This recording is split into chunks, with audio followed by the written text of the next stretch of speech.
So hello guys, कैसे हो आप लोग। स्वागत है आपका इनटू के टेक में। और आज हमारे यूनिट को खत्म होने के बाद मैं आपको कुछ एग्जांपल्स करवाने जा रहा हूँ, जिसमें पहला एग्जांपल मैं हाफ मैन ट्री का करवाऊंगा आपको, कि जैसे एग्जाम में कई बार क्वेश्चन हमसे पूछ लिया जाता है, तो उसको कैसे आप प्रॉपर तरीके से कर सकते हो, वो हम इस लेक्चर में देखने वाले हैं। ठीक है गाइस।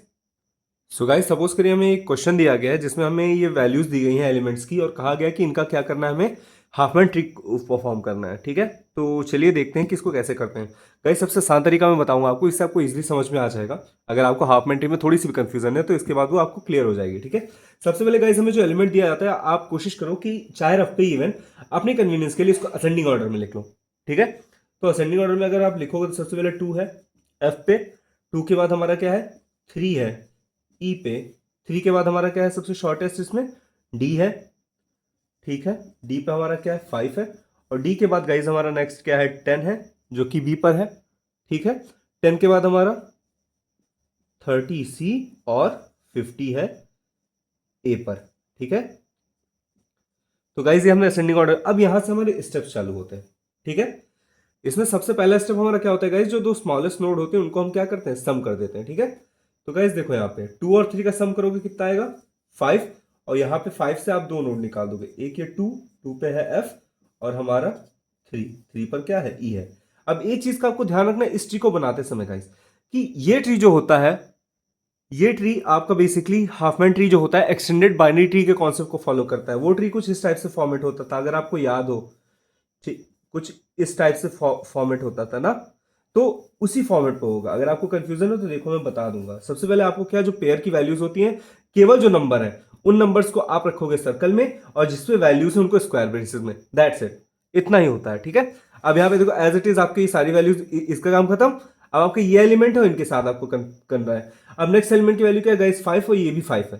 ठीक है, तो अगर देखो एक चीज का ध्यान रखना, जब आपकी ये सम की गई वैल्यू और नेक्स्ट एलिमेंट की वैल्यू अगर गाइस क्या हो सेम आ जाए, तो इस केस में आपको करना है क्या, कि ये एलिमेंट आपका कहां आ जाएगा, लेफ्ट में आ जाएगा। ठीक है गाइस, देखो कैसे। स्टेप नंबर 2 में हम क्या करोगे, 5 और 5 ऐड करोगे, आपका क्या होगा 10 होगा। अगर ये वैल्यू ग्रेटर होती है, जैसे हम बाइनरी की कॉन्सेप्ट को फॉलो करता है ना, तो अगर यहां पे सपोज करो 7 होता तो ये लेफ्ट में आ जाता, अब ये राइट में आएगा। कैसे, ये देखो यहां पे लिखा हमने 5 और डी, और ये पूरा इधर आ जाएगा आपका 5। यहां पे आपका हो जाएगा ये क्या, सॉरी, यहाँ पे सर्कल आएगा आपका 5, और ये आपका क्या हो जाएगा 2 पे एफ है, और यहाँ पे 3 पे ई है। आई होप आपको ये चीज क्लियर होगी। ठीक है, अब हमारा काम यहां तक। अब हमारे ये 3 एलिमेंट बचे। अब 10 और 10 फिर देखो गाइस हमारा इक्वल हो गया, तो ये क्या होगा, इधर शिफ्ट होगा, आपके लेफ्ट में शिफ्ट होगा। ठीक है, आई होप आपको इतना क्लियर होगा। मैं स्टेप ये इरेज कर देता हूं। देखो गाइस, जो हमारा 4 स्टेप होगा उसमें क्या होगा हमारा, हम यहां तक कर चुके थे। स्टेप 1 में हमने इनको किया था, स्टेप 2 में इसको किया था 5 और 10 को। अब 10 10 हमारा क्या करेंगे, स्टेप 3 जो नेक्स्ट स्टेप होगा स्टेप 3 में हम क्या करेंगे 10 10 20 होगा। मैंने बताया था कि देखो 10 10 सेम आ गया, तो ये लेफ्ट में आएगा आपका 10, यानी कि बी। और यहाँ पे हमने गाइस क्या बताया था, यहाँ पे हमारा 10 बना था, जिसमें हमारे ये लेफ्ट में ये 5 आया था, सॉरी ये 5 आया था डी। और हमारे यहाँ पे गाइस क्या था, यहाँ पे भी 5 था। इसमें दो हमारे रूट थे, एक 2f था, और क्या था हमारा 3e था। ठीक है, 3e था हमारा। ठीक है गाइस, तो ये हमारा कुछ इस टाइप से बना। अब देखो यहां तक का काम खत्म। अब हमारे क्या बचे 30 और 50 बचे सेम। अब एक चीज का ध्यान रखो गाइस, 20 देखो 30 क्या है 20 से ग्रेटर है। अब इस केस में थोड़ा सा चेंज होगा कॉन्सेप्ट आपका। अभी तक की क्या कर रहे थे आप, इक्वल था तो लेफ्ट में आ रहा था वैल्यू, अब 30 आपका राइट में जाएगा। ठीक है, मैं इसको इधर साइड में कर देता हूं। 30 पे सी है, देखो इधर 30 पे सी है हमारा, और 50 पर ए है। अब मैं ये पूरा इरेज करता हूं, इससे आपको क्लियर ट्री समझ में आएगा। देखो गाइस, जो हमारा स्टेप नंबर 5 होगा, इसमें बेसिकली क्या है हमारा, आपको पता है कि यहाँ पे 50 बनेगा, है ना, 20 बना तो ये 30 ऐड होके, तो ये 30 क्या है ग्रेटर है, तो 30 आपका कहाँ पे आ जाएगा गाइस, यहाँ पे आएगा सी, और यहाँ पे क्या जाएगा आपका 20 एज इट इज। अब वो 20 का पूरा आपको ट्री यहाँ पे हर बार कंस्ट्रक्ट करना होगा। यही यही स्टेप बढ़ते हैं, इसी तरीके से आप अपने बीटेक के एग्जाम में पेजेस को भर सकते हो। This is the best way to fill your pages in your examination. ठीक है, यहाँ पे आपका 5 था, 5 पे आपका डी आ जाएगा, और आफ्टर दैट फिर यहाँ पे सर्कल में 5 था गाइस। ठीक है, और इससे दो हमारे नोट्स निकले थे, एक 2 था, 2 पे हमारा एफ था, और 3 पे हमारा क्या था ई था। Got it. अब देखो यहाँ पे 30 तक का काम खत्म। इसको भी इरेज कर दिया हमने। लास्ट स्टेप हमें क्या बचा 50, ठीक है, टोटल 50। अब एक बात बताओ 50-50 देखो फिर इक्वल हो गया, इक्वल हो गया आपका 50 और 50। तो अब ये वाला 50 कहाँ आएगा, लेफ्ट में आएगा, और टोटल हमारा आउटसम कितना होगा 100 पे काउंट करेंगे, ठीक है। ये 50 गाइस हमारा यहां पे आ गया ए, और अब ये पूरा ट्री उठ के यहां पे इसका सब ट्री बन जाएगा, ठीक है। ये कुछ इस टाइप से होगा, 50 यहाँ पे आएगा 20, यहाँ पे ये 30 और ये सी, और फिर 20 से एक नोड निकली यहाँ पे 10, 10 पे बी था, यहाँ पे निकलेगी 10, और फिर ये 5 का आपका डी बनेगा, यहाँ पे 5 बनेगा, 5 से 2 रूट निकले, एक निकला 2 जो कि है हमारा एफ, और एक निकला 3 जो कि है हमारा ई, ठीक है। तो अगर हम इसको हटा दे गाइस तो हमारा जो फाइनल ट्री है वो ये है, ठीक है गाइस। तो अब देखो कई बार क्या होता है कि हमें इतना करने के बाद ही वो नहीं रुकते हैं। एग्जाम में इसकी क्या पूछी जाती है कि वैल्यूज, ठीक है। अगर सपोज करो हमें केवल पूछ देगा कि अब इनकी प्रॉपर वैल्यूज बताओ, तो एक चीज का ध्यान रखना, जब हम हाफ मैन कोडिंग करते हो तो लेफ्ट वाले को 0 देते हैं, इधर 1 0 1 0 1 0 1 0 और 1, ठीक है।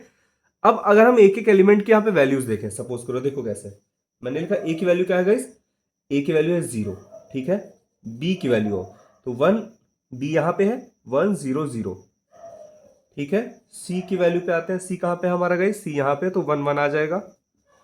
डी की वैल्यू क्या है, डी कहाँ पे, यहाँ पे है, तो 1 0 1 0 1 0 1 0, कोई बात नहीं। ई पे आते हैं हम, ई पे आते हैं डायरेक्टली, तो 1 0 1 1 1 1 0 1 1 1, ये आ गया।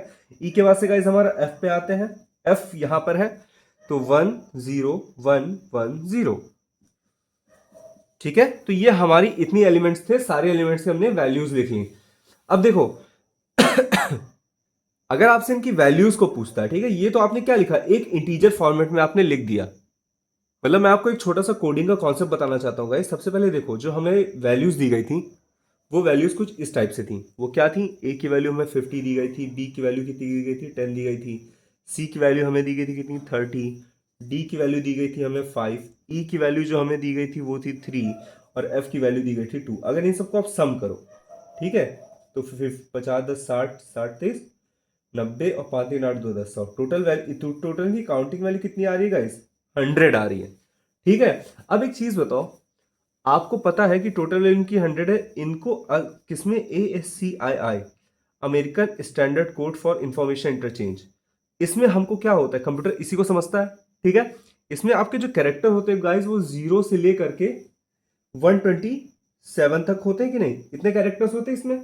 अब कंप्यूटर में आप याद करो, जब मैंने आपको हाफमैन कोडिंग पढ़ाई थी तो मैंने क्या कहा था, ये लॉसलेस डाटा कंप्रेशन होता है, ठीक है। मतलब कि इसमें डाटा को कंप्रेस किया जाता है और कोई भी डाटा आपका लूज नहीं होता है, गॉट इट। तो अब एक बात बताओ, बेसिकली इसमें कितने 7 बिट्स आपके लगने हैं, तो अब इसको कंप्रेस कैसे करेंगे, मतलब अगर 7 बिट लगना है गाइस, तो यहां पे वैल्यू 700 आई है, तो 7 इंटू 100 करो आप, तो कितना आएगा टोटल, ये 700 का स्पेस लेंगे ना आपकी मेमोरी में, अगर ये डाटा है आपको उसमें डालना है तो। बट अब अगर इस डाटा को हम कंप्रेस करते हैं थ्रू हाफमैन कोडिंग, तो देखो कैसे होता है। तो गाइस देखो हमने क्या किया, जब हमने हाफमैन में इसको कन्वर्ट किया तो यहां पे हमें क्या पता चल गई, बिट्स की वैल्यू ए पे कितना है 1 है, बी पे कितना है 2 है, सी पे कितना है 2 है, डी पे कितना है 4 है, और हमारा ई पे कितना है गाइस 1 2 3 4 5 है, और एफ पे कितना है 5 है। इनकी वैल्यूज निकालो, 50 10 2 जार, सॉरी, बी पे 3 है आपका, 30 60 20 15 10, ऐड कर दो सबको, तो होगा 50 30 80 20 100 160 170 180 185, आपको 185 आया। तो कहाँ गाइस आपका कितना 700 का स्पेस ले रहा था, अभी ये क्या है 185 के स्पेस में ही आपका काम हो जा रहा है, ठीक है। तो कई बार आपसे कहता है कि आप ये कैलकुलेट करो कि आपकी वैल्यू कितनी आ रही है मेमोरी में। अगर आपसे क्या कहता है कि हाफमैन ट्री बनाओ, आपको वैल्यू देगा तो ये केवल आपने इतना कर दिया, ये आपका हाफमैन ट्री कंप्लीट हो गया। अगर आपसे कहता है कि आप कैलकुलेट करो कि मेमोरी में स्पेस कितना एलोकेट करेगा, तो आप इस तरीके से करोगे, ठीक है। अब एक छोटी सी चीज मैं आपको और बताना चाहता हूं, ठीक है। और guys for your kind information में एक चीज बता दूं कि मैं जो क्वेश्चंस लगवा रहा हूं इसको केवल आपको वीडियो से ही समझना होगा, मैं इसके कोई भी नोट्स प्रोवाइड नहीं करने वाला हूं। नोट्स केवल मैं आपको थ्योरी के प्रोवाइड करूंगा, गॉट इट। तो आपको ये वीडियो देख के ही समझना होगा, ठीक है गाइस।